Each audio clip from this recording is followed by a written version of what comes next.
para dukun-dukun di sana minta didoakan. Oh. Ya, tapi waktu didoakan saya tanya mau terima Yesus. Enggak, yang penting edo-edo. Jadi saya bangun hubungan pribadi dengan Tuhan untuk menikmati realita Yesus dalam hidup saya. Iya. Wah, itu mujizat hanya zaman dulu, sekarang udah nggak ada atau Yesus tetap sama dulu, kemarin, hari ini, esok, lusa, selamanya. Kalau mereka minta langsung doakan, saya tidak mau. Kita ibadah dulu.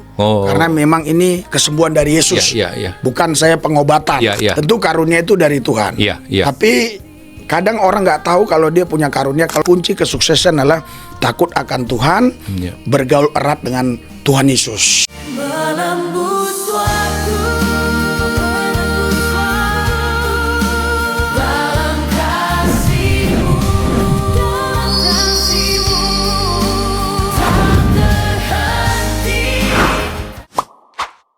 Shalom, berjumpa kembali dengan saya Denny Widya Sebisi di podcast Menembus Waktu. Ada kalanya hidup ini terasa seperti padang gurun, kering, sepi, dan penuh ketidakpastian. Mungkin saat ini Anda sedang mendengarkan podcast ini, sedang membawa beban yang teramat berat, atau air mata yang tersembunyi dari pandangan orang lain. Namun ketahuilah, Tuhan selalu punya cara untuk memulihkan. Hari ini kita sangat diberkati karena hari ini telah hadir Bapak Pendeta Risulie Lubis. Terima kasih Pak, sudah hadir di podcast Menembus Waktu. Di tengah-tengah kesibukan Bapak bersedia hadir. Pak, Bapak ini kan sudah melayani Tuhan cukup lama juga Pak ya. Nah, nanti kita akan banyak bicara tentang pelayanan Bapak Pak. Tapi bisa nggak Bapak cerita tentang masa kecil Bapak? Seperti apa sih Pak perjalanan hidup iman Bapak dari mulai kecil Pak? Ya, jadi masa kecil saya dilahirkan oleh seorang ibu yang beragama Islam dan ayah juga agamanya Islam. Bapak jadi bukan dari keluarga Kristen ya? Bukan dari keluarga Kristen. Saya lahir di Kisaran, tepatnya Bunut, Sumatera Utara. Oh iya. Ya, jadi saya dibesarkan itu dengan ajaran ya berkaitan semuanya dengan agama Islam. Tapi setelah saya selesai sekolah SMA Muhammadiyah, saya merantau ke Jakarta. Kurang lebih waktu itu umur 18 tahun. Oh, jadi Bapak masa kecil sampai SMA di sana ya, Sumatera Utara ya? Sumatera Utara. Iya. Umur 18 tahun saya ke Jakarta merantau dengan tujuan supaya saya sukses berhasil. Ternyata setelah di Jakarta tidak ada pekerjaan, ya, tidak bisa dapat pekerjaan. Akhirnya saya harus mengikuti mereka-mereka yang bekerjanya preman lah ya, 365, 363, 362, artinya merampok lah. Iya. Bapak mengalami itu ya? Iya. Iya. Nah, terus gimana Pak? Jadi waktu itu tahun 95 atau 90 berapa begitu, lupa saya tahunnya. Ya, itu saya ingat betul Citraland itu masih hutan, terus itu belum ada jembatan layang. Di situ ada namanya Pakter Sigura-gura atau Saroha. Ya, jadi di sanalah saya berjumpa dengan teman-teman saya di sana.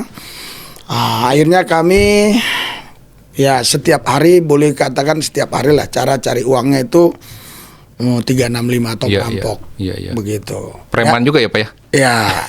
Ya, jadi ada pepatah mengatakan sepintar-pintar tupai melompat sekali-kali jatuh juga. Ya, jadi saya ketangkap polisi, dihukum 2 tahun bebas, beberapa bulan di luar, masuk lagi, ya keluar masuk lagi, keluar masuk lagi. Wah, udah seperti itu Bapak? Iya.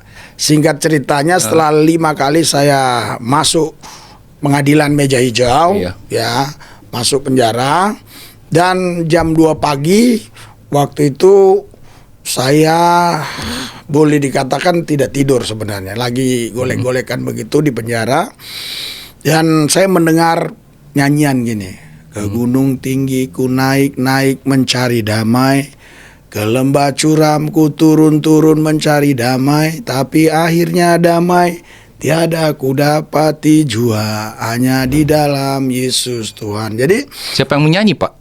Nggak ada orang, Pak. Semua yang di kamar itu tidur semua. Ada 20 orang. Kan? Tapi Bapak mendengar nyanyian itu. Mendengar. Dan saya bangun. Iya, Dan waktu tapi saya bangun, nggak ada yang nyanyi ya? Nggak ada yang nyanyi. Waktu saya bangun pun saya dengar. Oh, iya. Jadi saya waktu sekolah di madrasah sampai ke SMA Muhammadiyah itu saya tahu betul lagu itu pasti lagu orang Kristen begitu. Iya. Ya. Jadi disitulah saya katakan, Yesus kalau kau memang Tuhan, rubah hidup saya. Gitu. Jadi dulu di lembaga juga saya ya pakai ganja, terus narkoba, ya udah rusak lah hidup Bapak ya sebenarnya ya. Ya, walaupun di dalam. Ya, walaupun di dalam. Walaupun di dalam. Jadi kita itu kalau orang yang sudah namanya kalau di dalam itu brengos ya. Iya. Brengos itu yang sudah riselipis berulang kali masuk, pergaulan udah luas. Jadi di dalam itu ya nggak ada kesulitan kalau masalah uang, masalah untuk dapatkan barang-barang seperti itu tuh nggak sulit lah. Ya bahkan makan pun kita nggak makan cadongan lagi, kita udah beli makanan yang dari luar. Gitu. Nah jadi waktu itu saya bilang, Yesus rubah hidup saya kalau kau memang Tuhan. Jadi saya bilang kalau saya merokok besok, coba cabut nyawa saya. Gitu, kan? Nah, karena waktu itu saya merokok bisa 4 bungkus. Iya. Jadi besok selesai makan itu saya di sini masem kalau orang biasa merokok. Iya. Ya, saya beli rokok karena di penjara juga ada jualan. Saya beli rokok, pas saya mau pasang itu korek api, saya dengar suaraku cabut nyawa. Langsung saya merinding gitu. Karena selama saya Islam saya tidak pernah mendengar suara seperti itu. Singkat ceritanya, ya saya bilang Yesus rubah saya. Puji Tuhan mulai saat itu saya menjadi pengikut Yesus. Begitu. Jadi Bapak mengenal Tuhan Yesus bukan melalui hamba Tuhan, bukan melalui orang lain ya Pak ya, tapi pengalaman pribadi Bapak berjumpa dengan Tuhan Yesus itu lewat mendengar suara pujian ya. Di dalam penjara itu ya. Wah luar biasa Pak. Nah selanjutnya setelah Bapak mau bertobat ya, mengenal Tuhan Yesus, langkah Bapak selanjutnya apa Pak? Bapak kan masih dalam penjara saat itu ya. Langkah saya hanya bilang begini sama Tuhan Yesus, Tuhan Yesus, saya tidak hanya mau sekedar pindah agama, tapi saya mau menjadi pengikut-Mu, melayani Tuhan supaya keluarga saya semua diselamatkan. Jadi awal mulanya ya ketika saya bebas itu ini viral di keluarga saya khususnya. Saya sudah jadi Kristen lah, bahasa umumnya begitu. Keluarga saya semua membenci saya. Ya, tapi saya puasa, dua puasa, 7 tahun kemudian ibu saya juga lagi sholat dijumpai Yesus. 7 tahun kemudian. 7 tahun kemudian. Akhirnya ibu saya percaya Yesus, ayah saya percaya Yesus, adik saya yang selalu bilang saya udah gila juga ikut gila. Percaya Yesus. Luar biasa ya, satu keluarga, satu orang diselamatkan, satu keluarga diselamatkan juga ya Pak ya. Kisah Rasul 16:31 kan. Jawab Yesus, jawabnya percayalah kepada Yesus kau selamat dan seserumamu diselamatkan. Jadi sekeluarga kami sekarang semuanya udah 50 plus 1 sudah ikut Yesus. Wah, luar biasa, luar biasa. Ya, yang tadi bilang gila-gila jadi gila juga. Jadi gila juga. Nah, kemudian ketika Bapak keluar penjara, Bapak apa yang pertama kali Bapak lakukan, Pak, untuk melayani Tuhan? Apakah Bapak langsung masuk belajar tentang Alkitab, ataukah Bapak melayani di gereja dulu, atau apa yang Bapak lakukan setelah keluar dari penjara itu, Pak? Setelah keluar dari penjara, yang saya lakukan adalah langsung menginjil karena saya sudah punya pengalaman. Pengalaman yang saya dapatkan dari penjara itu, perjumpaan saya dengan Yesus, hanya itu yang saya ceritakan. Jadi Bapak banyak bersaksi ya? Banyak bersaksi, dari terminal ke terminal, dari bis ke bis, dari kereta ke kereta. Saya bersaksi apa yang saya alami bersama Yesus. Bahkan pernah saya diludahin.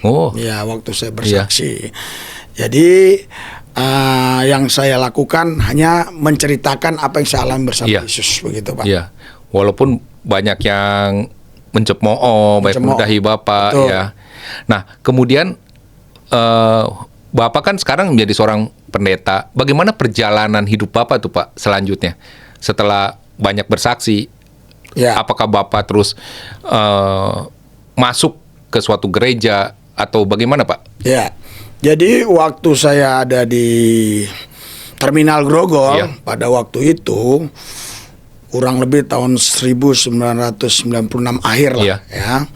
Jadi saya dijumpain oleh nenek-nenek tua. Nenek-nenek tua ini umurnya mungkin sekitar 75 tahun. Jadi dia bilang, kamu mau nggak sekolah?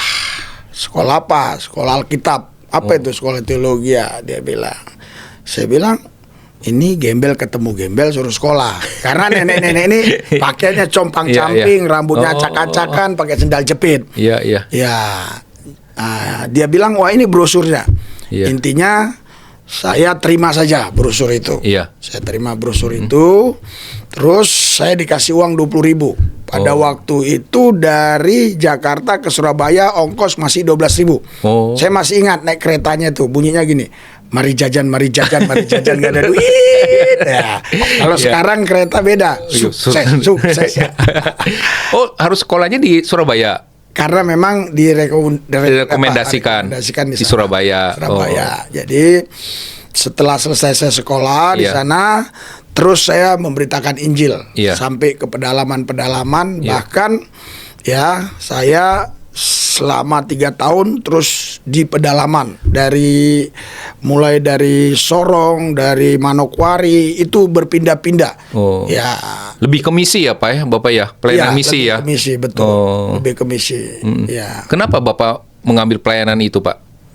Maksudnya ke misi bukan Bapak misalnya membangun jemaat di kota besar atau apakah memang panggilan Bapak itu? Ya, jadi begini, waktu itu kan kita di sekolah itu, sekolah teologi itu ada yang diutus. Kalau dia diutus itu dikasih transport dan juga sudah ada yang menerima gereja lokal di tempat di mana diutus. Tapi saya memilih tidak. Saya bilang saya tanya Tuhan. Jadi waktu itu Tuhan perlihatkan ke saya itu Irian Jaya. Dulu namanya Irian Jaya. Sebelum Papua ya. Jadi terus saya bilang Tuhan Yesus gimana saya mau ke sana? Ya karena kan harus pakai dana. Singkat ceritanya besok saya ketemu seorang ibu. Ibu ini baru kenal beberapa minggu. Dia bilang saya lagi doa. Ya dulu kan saya dipanggil nama saja kan. Ya saya lagi doa. Lubis Tuhan suruh kasih ini. Hah? Ya terus ibu itu pergi. Saya lihat uang itu 400.000. Langsung saya itu ke apa namanya itu ya, ke pelabuhan, pelabuhan Tanjung Perak kalau saya nggak salah di Surabaya. Waktu itu tiket masih sekitar 300.000 berapa, naik Dobon Solo. Jadi kapal laut ya, kapal laut sampai Sorong itu mungkin 5 hari, 5 hari 5 malam. Ya, jadi singkat ceritanya saya sampai Sorong, saya nggak ada kenal orang di Sorong, pendeta.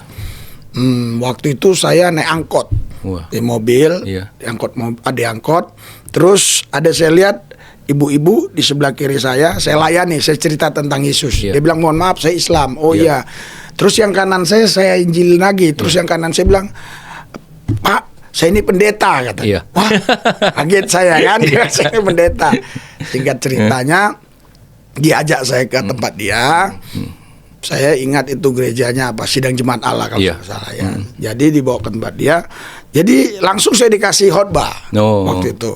Ya memang ya orang di Irian Jaya ini atau di Papua ini itu kalau dengar-dengar kesaksian begitu senang. Akhirnya saya dipertemukan kepada majelis daerahnya, kita buat KKR di sana. Jadi 9 gereja bersatu. KKR itu selama 21 hari berturut-turut. Nah, disitulah saya selama 21 hari berturut-turut sampai akhirnya itu hari kelima hampir saya sudah tidak ada suara lagi. Padahal masih banyak yang minta. Terus bilang saya percaya. Ya, akhirnya Tuhan pulihkan, selesai sampai 21 hari. Woi, luar biasa nih Pak. Nah, kemudian Bapak terus ya mengikuti perjalanan misi lah ya, panggilannya itu ya. Pak, di tengah-tengah pelayanan Bapak yang luar biasa ke daerah-daerah pelayanan misi Pak, ada nggak kejadian atau peristiwa-peristiwa yang benar-benar menguji iman Bapak lah? Kan jalan nggak selalu rata nih Pak, pasti ya. Pasti ada padang gurunnya juga Pak. Jadi ceritakan Pak. Jadi saya walaupun orang katakan itu di misi, tapi saya tidak dinaungi oleh yayasan dan lembaga. Ya, Bapak sendiri. Sendiri. Nah, ini ada kisah yang menarik. Waktu itu ada teman yang mau ikut juga bersama saya. Kami pelayanan di Kalimantan Barat. Kalimantan Barat waktu itu belum seperti ini. Jadi dari itu masih hutan, semua hutan. Sekarang sudah jadi kabupaten. Ya. Jadi waktu itu teman saya ini tiba-tiba muntah darah. Muntah darah. Akhirnya tidak tertolong lagi. Lewat, meninggal dunia. Tapi puji Tuhan saya selamat. Ya, saya tahu itu serangan roh jahat. Jadi waktu itu di sana ada orang yang lumpuh sudah cukup lama. Terus Tuhan suruh saya ke sana. Dan waktu itu berkumpullah warga di situ. Dan puji Tuhan, ini yang lumpuh ini sembuh. Dan berita ini jadi viral. Sehingga para dukun-dukun di sana minta didoakan. Ya, tapi waktu didoakan saya tanya mau terima Yesus? Enggak, yang penting edo-edo. Edo-edo itu bahasa sana artinya baik-baik. Jadi maksudnya dia bukan mau ikut Yesus, tapi dia mau didoakan supaya hidupnya baik-baik, sehat-sehat. Ya saya doakan. Nah, itulah tantangan yang paling teringat di pikiran saya. Selain dengan tantangan kehidupan masalah biaya untuk misi waktu itu. Tapi kan sekarang pelayanan Bapak juga banyak di KKR ya Pak ya, dan kesembuhan ilahi ya. Nah, Bapak kan mendapatkan karunia ini Pak. Bapak merasa bahwa memang Tuhan panggil Bapak untuk pelayanan ini kah Pak? Iya betul. Jadi sudah semenjak saya ikut Tuhan Yesus itu memang tanda-tanda itu sudah ada. Tapi saya belum fokus. Jadi fokusnya ke rumah kesembuhan ini baru berjalan 2 tahun ini. Selama 2 tahun lebih ini memang kita sering diundang KKR di lapangan. Ya, lapangan Tikala, lapangan Skadau, lapangan bola lah. Yang hadir mungkin puluhan ribu ya Pak ya? Ya betul. Wah luar biasa. Nah Pak, kan di tengah-tengah KKR, kesibukan Bapak ke sana ke sini diundang gitu loh Pak. Nah, bagaimana Bapak tetap menjaga api dan hubungan dengan Tuhan Pak? Pasti kan sibuk nih Pak. Nah, bagaimana Bapak tetap menjaga hubungan pribadi Bapak dengan Tuhan? Jadi kami hanya terima KKR kalau di luar kota itu Senin sampai Kamis. Itu pun Kamis selalu ditolak. Kalau memang bisa ditolak Senin sampai Rabu. Setelah itu kita kan pulang ke Jakarta. Sampai di Jakarta saya pasti puasa. Sampai sekarang pun ini puasa. Jadi boleh dikatakan di Jakarta itu setiap hari saya puasa. Jadi saya bangun hubungan pribadi dengan Tuhan untuk menikmati realita Yesus dalam hidup saya. Nah, Pak, Bapak kan juga banyak pelayanan di kesembuhan ya Pak ya, kesembuhan ilahi lah, mukjizat lah itu ya. Nah, bagaimana Bapak menjelaskan kepada para penonton nih Pak, kan ada yang masih skeptis menurut saya pasti nih Pak. Itu apa benar enggak sih kesembuhan ilahi itu gitu loh Pak? Apa ini hanya apalah gitu loh. Nah, bagaimana menurut Bapak untuk menjelaskan kepada orang yang masih ragu dengan kesembuhan ilahi dan mukjizat ini Pak? Kan ya saya banyak dengar ya, karena saya juga banyak teman-teman dari berbagai denominasi. Wah, itu mukjizat hanya zaman dulu, sekarang udah nggak ada atau Pak. Nah, bagaimana Bapak menjelaskan ini Pak supaya semua pada mengerti nih Pak? Ya, jadi Ibrani 13 ayat 8 bilang Yesus tetap sama dulu, kemarin, hari ini, esok, lusa, selamanya. Bagi Tuhan tidak ada perkara mustahil. Kata Lukas 1 ayat 37. Jadi Markus 9 ayat 23 juga bagi orang percaya tidak ada mustahil. Jadi artinya kita juga diberi kuasa untuk melakukan hal yang sama seperti apa yang Yesus pernah lakukan. Kalau untuk menjelaskannya begini ya, sederhana saja. Waktu zaman Yesus, 1 menit pun yang Yesus buat itu sebenarnya nggak bisa dibuktikan. Hanya diceritakan oleh para rasul. Nah, tapi banyak juga yang percaya. Kalau sekarang saya menjelaskannya gampang. Lu nggak percaya, lihat TikTok. Lu nggak percaya, lihat nih. Ya, di YouTube. Udah ada bukti otentiknya, Pak ya? Udah ada bukti. Betul. Jadi kalau mereka masih tetap nggak percaya, memang dia bukan manusia yang memang untuk percaya. Gitu. Iya. Ya. Jadi menurut Bapak kan itu mukjizat. Kesembuhan ilahi itu sampai saat ini pun masih terjadi gitu ya. Oh, masih terjadi. Masih terjadi kan ya. Tuhan masih melakukan itu kan. Karena yang datang ke rumah kesembuhan ini ya setiap minggu itu dari Jabodetabek, Sabang, Maroke, Miangas, Rote, bahkan dari mancanegara. Bahkan orang Yahudi pernah datang pakai paspor Amerika.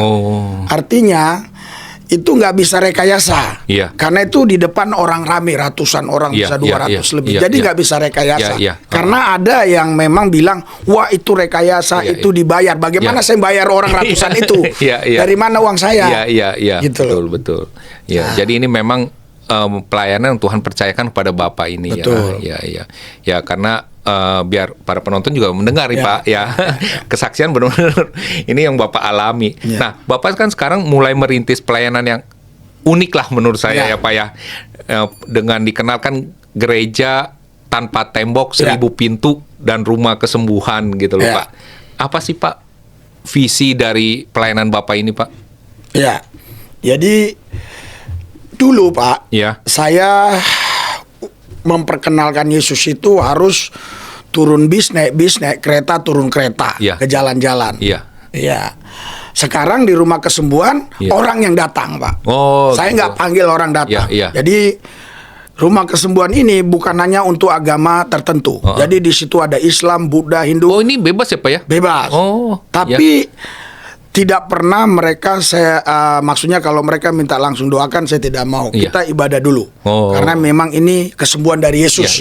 Bukan saya pengobatan. Memang ini KKR kesembuhan ilahi. Gitu. Jadi pusatnya memang Kristus. Bukannya Bapak ya. Jadi mereka jangan berharap kepada Bapak, sebenarnya mereka berharap pada Tuhan Yesus ya. Itu sebabnya banyak saudara-saudara kita yang Muslim datang, mereka mungkin karena hanya lihat TikTok, nggak lihat YouTube-nya yang sampai 6 jam 7 jam, jadi pikir mereka langsung didoakan. Tapi para asyir di depan kasih penjelasan. Di sini bukan pengobatan, tapi KKR kesembuhan ilahi. Akhirnya puji Tuhan mereka paham dan mereka ikut. Itu di mana Pak? Di Perumahan Taman Kencana Blok D2 nomor 6 Cengkareng, Jakarta Barat. Cengkareng ya. Jadi kalau yang mau datang silakan. Silakan. Ini dari latar belakang agama apapun boleh. Gitu ya. Makanya sekarang ada yang selalu komen tuh ini gereja Pancasila. Tapi kita tetap meninggikan Yesus. Iya benar. Pusatnya tetap Yesus ya. Nah Pak, ketika Bapak melayani ini Pak, udah berapa tahun ini Pak?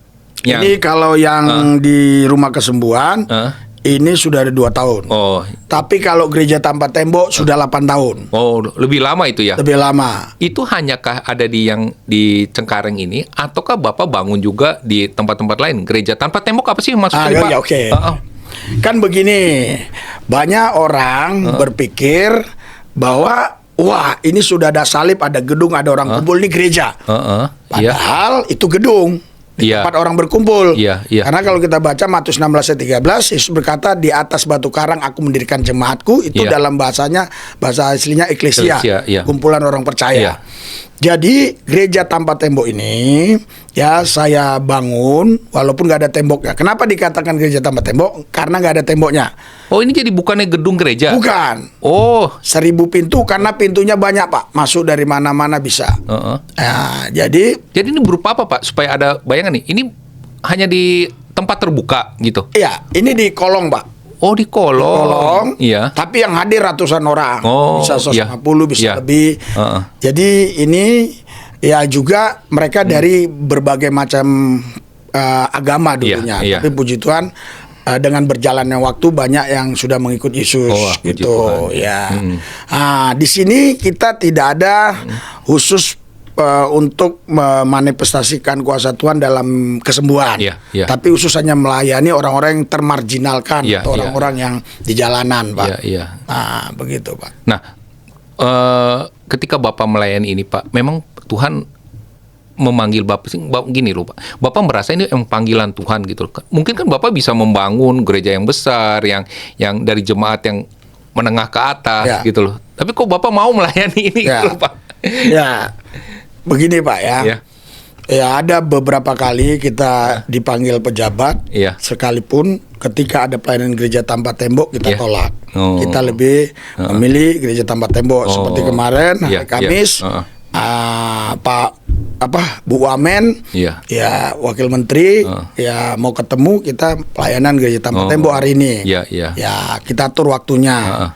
Begitu juga ada beberapa sekjen seperti itu. Jadi artinya, sekalipun saya sekarang ya bisa punya akses pelayanan di tempat-tempat yang boleh dikatakan dianggap orang wow lah. Tapi untuk gereja tanpa tembok ini prioritas buat saya. Oh iya, tetap prioritas itu ya Pak. Luar biasa nih Pak. Ini menengok kembali ya perjalanan hidup Bapak dari sebelum mengenal Tuhan sampai sekarang sudah melayani Tuhan Pak. Apa sih yang Bapak rasakan? Perubahan besar apa yang Bapak rasakan saat ini Pak? Dari masa lalu ya, sebelum Bapak mengenal Tuhan yang di penjara itu Pak. Hanya simple Pak, jawabannya singkat sekali. Yang saya rasakan, saya punya damai sejahtera Kristus yang melampaui segala akal. Itu yang berbeda ya sebenarnya. Ya, di dalam hati saya. Yang kedua, saya punya kepastian. Kalau saya nanti meninggalkan bumi ini, saya bersama Yesus dalam kerajaan. Walaupun sekarang saya sudah dalam kerajaannya. Ya, itu yang paling membedakan ya Pak. Iya Pak. Nah kemudian Bapak ke depan nih Pak, apa sih yang Bapak ingin capai lagi ke depan nih Pak?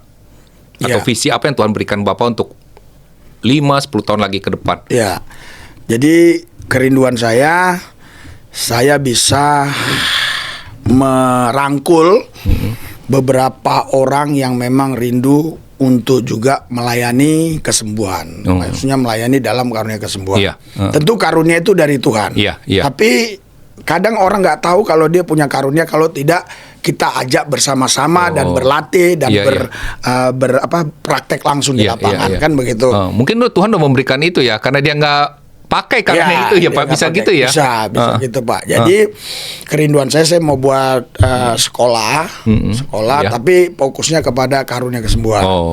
Dan ya kedepannya ini saya berharap supaya rumah kesembuhan ini ya bisa menjadi besar. Karena sekarang 300 orang aja sudah sempit Pak.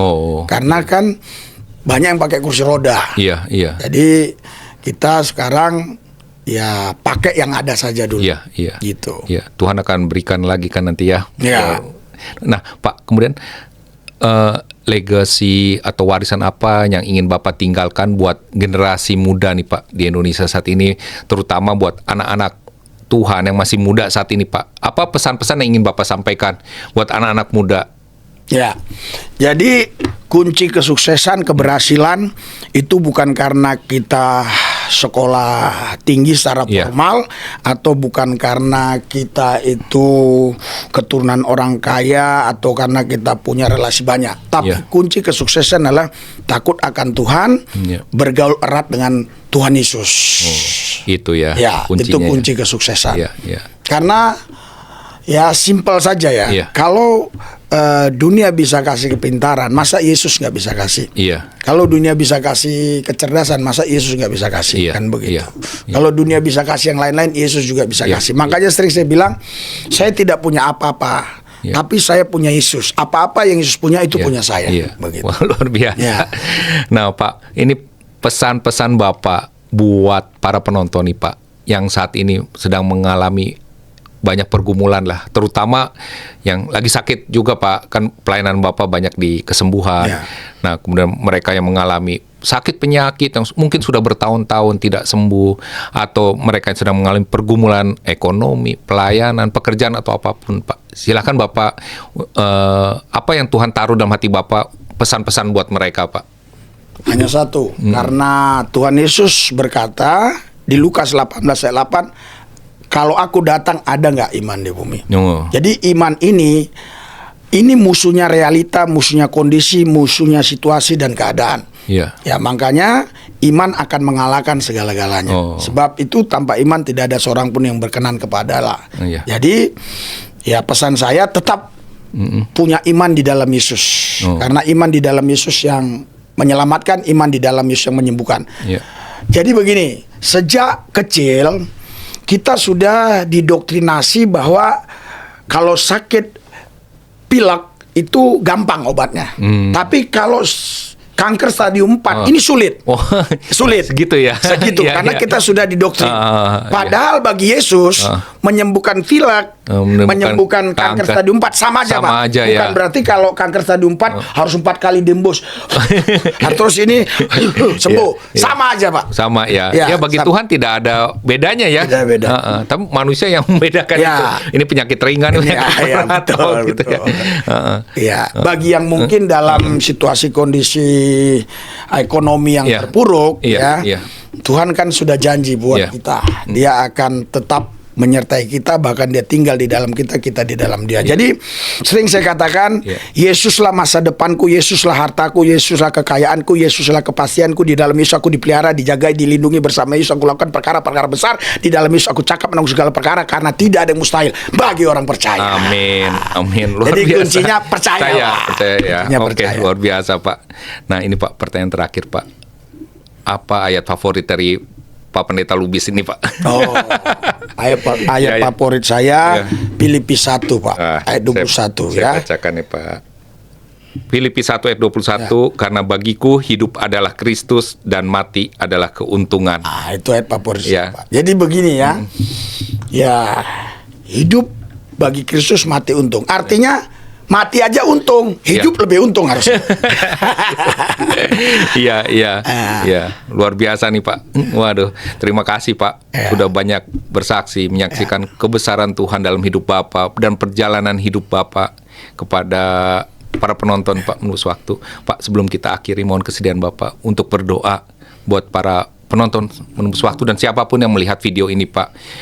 Mereka sedang mengalami pergumulan, apapun pergumulan mereka, Pak. Saya mohon Bapak untuk mendoakan mereka. Ya. Hadirat urapan kuasa-Mu Tuhan Yesus bekerja atas semua mereka dimanapun mereka berada. Yang sakit sembuhkan, yang bermasalah beban berat angkat, yang menghadapi jalan buntu Tuhan buka jalan, yang berseteru Tuhan perdamaikan, yang bimbang ragu Tuhan kuatkan.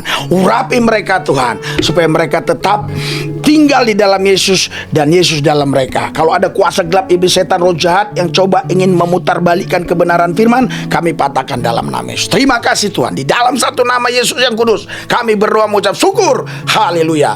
Amin. Amin. Amin. Amin. Terima kasih. Oke, dan berkati. Dan berkati. Para sahabat menembus waktu, kita telah sampai di penghujung perbincangan kita bersama Bapak Pendeta Risuli Lubis yang telah menyaksikan bagaimana beliau mengenal Tuhan Yesus di dalam penjara dan bagaimana Tuhan membawa beliau kepada pelayanan-pelayanan yang luar biasa. Salah satunya banyak mukjizat yang terjadi dalam pelayanan beliau. Dan Pak Pendeta bercerita bagaimana banyak kesaksian-kesaksian yang beliau alami, bahwa itu semua adalah karena kemurahan Tuhan dan nama Tuhan yang dipermuliakan. Saya Denny Widya CBC pamit undur diri, sampai berjumpa di episode berikutnya. Tuhan Yesus memberkati. Shalom. Shalom. Halo para sahabat menembus waktu dan para penonton dimanapun berada. Di sini ada satu contoh bunga dari Love and Lily. Apabila kalian suka atau kalian ingin memiliki atau mengirim karangan bunga kepada siapapun, kepada perusahaan-perusahaan atau siapapun itu yang baru membuka kantor atau siapapun, kami dari Love and Lily menyediakan. Silakan hubungi nomor di bawah ini dan juga bisa pesan di online shop di Tokped dan Shopee. Di outletnya ada di Garing Serpong dan di Cengkareng. Ya, silakan lihat di bawah ini. Bye-bye.